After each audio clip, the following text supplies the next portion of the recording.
Hi students, now we are discussing the chapter metals and non-metals and we discussed up to reactivity series. Today we are going to begin with reaction of metals with non-metals. Reaction of metals with non-metals. Reactivity of elements is the tendency to attain a completely filled valence shell. Reactivity of elements is the tendency to attain a completely filled valence shell. Atoms of the metals lose electrons from their valence shell to form cation. Cations are positively charged ions. And atom of the non-metals gain electrons in the valence shell to form anion. Anions are negatively charged ions. Formation of NaCl. It's an example. Here you can see sodium. Its atomic number is 11. And here you can see the electronic configuration of it. That is, in its innermost shell 2 electrons are there. Then next 8. And in its outermost shell it is having only 1 electron. If it loses that electron, it will be stable.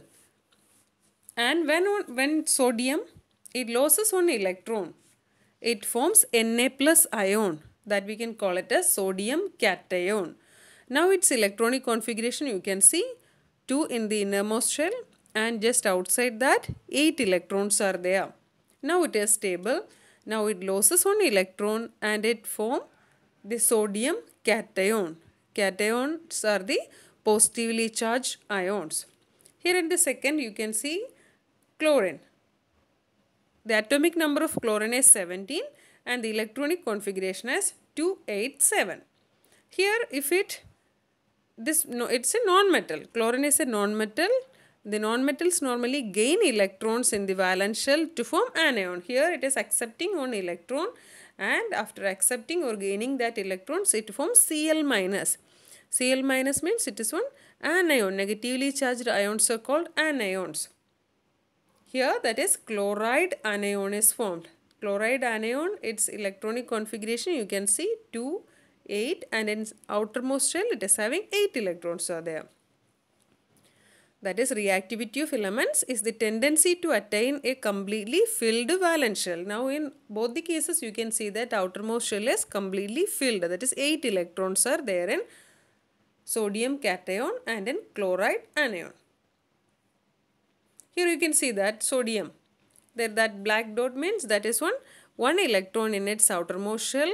That electron, it will lose that electron and that electron is accepted by the chlorine Cl. It is having 7 electrons in its outermost shell. It will accept it and it will form the stable form. That is, it will form 8 electrons in its outermost shell. Thereby, sodium cation and chloride anion is formed.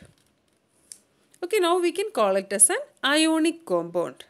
Then what is one ionic compound? NaCl, we can call it as one ionic compound.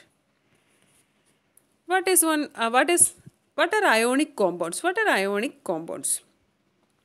The compounds formed by the transfer of electrons from a metal to a non-metal are called ionic compounds or electrovalent compounds.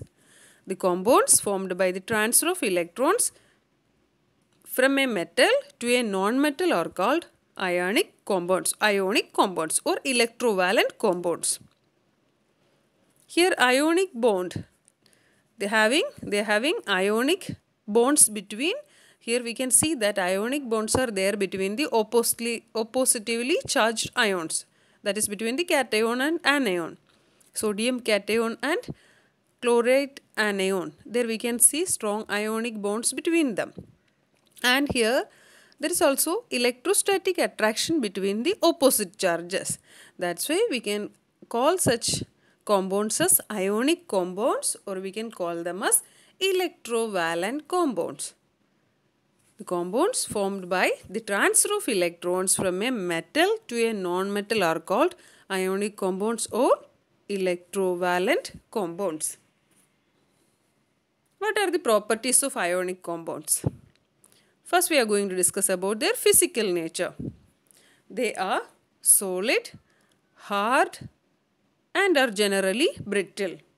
They are hard because of the strong force of attraction between the positive and negative ions. Second one is melting and boiling point. The ionic compounds have high melting and boiling points because a considerable amount of energy is required to break the strong inter-ionic attraction. That's why they mostly have high melting and boiling points because a considerable amount of energy is required to break the strong inter-ionic attraction. Next is stability of ionic compounds. Solubility of ionic compounds. Solubility. Okay, solubility. Generally, they are soluble in water and insoluble in solvents such as kerosene and petrol. Solubility. Generally, ionic compounds are soluble in water and they are insoluble in solvents such as kerosene and petrol. Okay, next is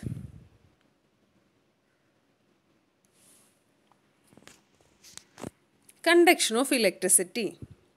Ionic compounds conduct electricity in molten and solution form but not in solid state. Ionic compounds conduct electricity in molten and solution form but not in solid state. Why they cannot conduct electricity in solid state? Because ionic compounds in the solid state do not conduct electricity because movements of ions in the solid is not possible due to their rigid structure. Because movements of ions in the solid state is not possible due to their rigid structure.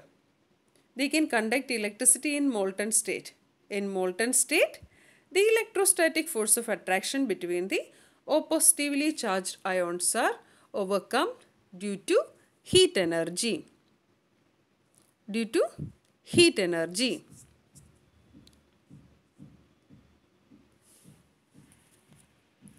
Here in solubility, we discussed that they are soluble in water and insoluble in solvents such as kerosene and petrol.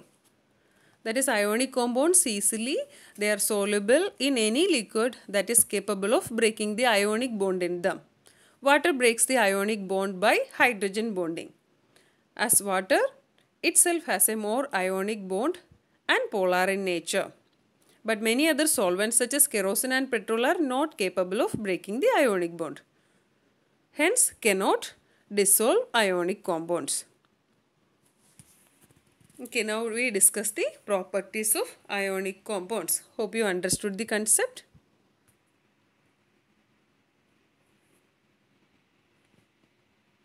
Now the question. Why sodium chloride has a high melting point? Why sodium chloride has a high melting point?